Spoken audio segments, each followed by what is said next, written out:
Bonjour, aujourd'hui j'aimerais vous parler de quelque chose d'important.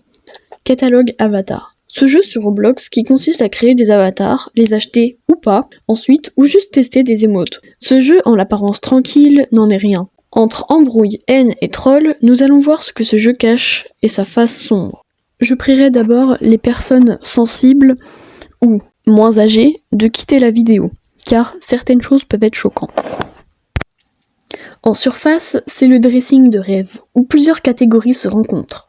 Il y a les gens qui font juste des skins, ceux qui font des outfits trolls mais qui s'amusent juste, ceux qui discutent tranquillement, ceux qui like les outfits des autres. Et puis il y a d'autres catégories, plus malveillantes, ceux qui cherchent en provoquant, ceux qui insultent, ceux qui font des skins inappropriés. Bref, ce sont ces personnes toxiques qui posent problème. Des personnes toxiques, il y en a plusieurs types. Ce que je vais dire relève de mes expériences. Vous pouvez raconter les vôtres en commentaire si vous le souhaitez. Déjà, il y a celles qui s'ennuient et vont chercher la confrontation en critiquant votre tenue par exemple.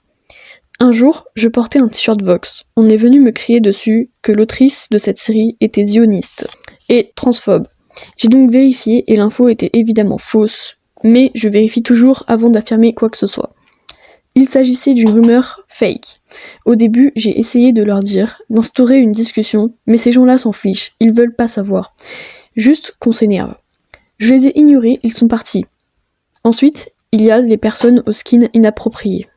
Certaines tenues sont donc inappropriées, contiennent de la nudité ou du vocabulaire grossier. Voici quelques exemples que j'ai barrés, bien évidemment. Alors peut-être que vous trouvez ça drôle, ce qui peut être drôle, mais imaginez l'enfant qui voit cela. Il va faire quoi s'il comprend pas? Il va chercher innocemment ce que cela signifie et peut-être tomber sur des choses inappropriées. Ces blagues ou dialogues qu'ils peuvent avoir traduisent pour moi une exposition à des contenus qui montrent de la nudité ou des contenus sur les réseaux qui banalisent le fait de dire des choses un peu salaces, on va dire. Catalogue Avatar n'est pas la seule victime cependant. Je pense au Doro Party sur Brookhaven ou à certaines propositions de jeux qui se nomment Doro Party qui sont proposés aléatoirement sur Roblox. Quant à la dernière catégorie des gens toxiques, je pense, sont ceux qui tiennent des propos choquants. Racisme, grossophobie, homophobie, menaces ou les gens qui soutiennent le V. Mais qui sont ces gens-là? Et pourquoi tiennent-ils de tels propos, de tels comportements? Souvent, ce sont des adolescents qui répètent soit ce que disent leurs parents, soit les contenus haineux ou trompeurs sur les réseaux. En effet, sur certaines plateformes, la modération est en échec. Les vidéos, même signalées, ne sont pas supprimées.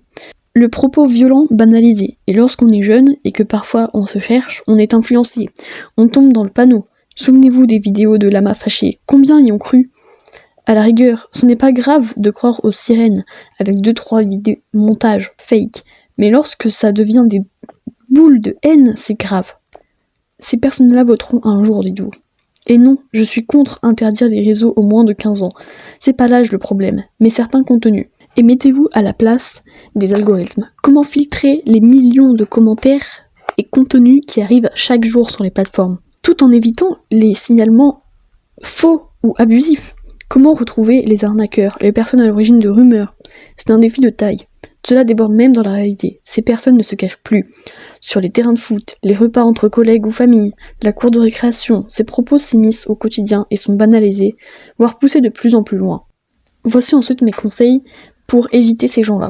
Si vous croisez des choses ou communautés que vous ne connaissez pas, avant de dire des bêtises, renseignez-vous, posez-leur des questions. Si vous l'êtes, certains posent juste des questions. Soyez bienveillants, instaurez la discussion. S'ils crient, rejoignez les serveurs privés, ils sont gratuits sur Catalogue Avatar, ou sur d'autres jeux. Ignorez-les, ou masquez-les. Si on ne donne pas de combustible à un feu, il s'éteindra tout seul. Soyez ouverts d'esprit. Si un avis, comportement ou skin est dérangeant, signalez quand même, on sait jamais. Parlez-en à un adulte si cela vous blesse. Pour finir, dans la vraie vie, face à ces comportements de plus en plus haineux, militez, communiquez, faites-vous entendre.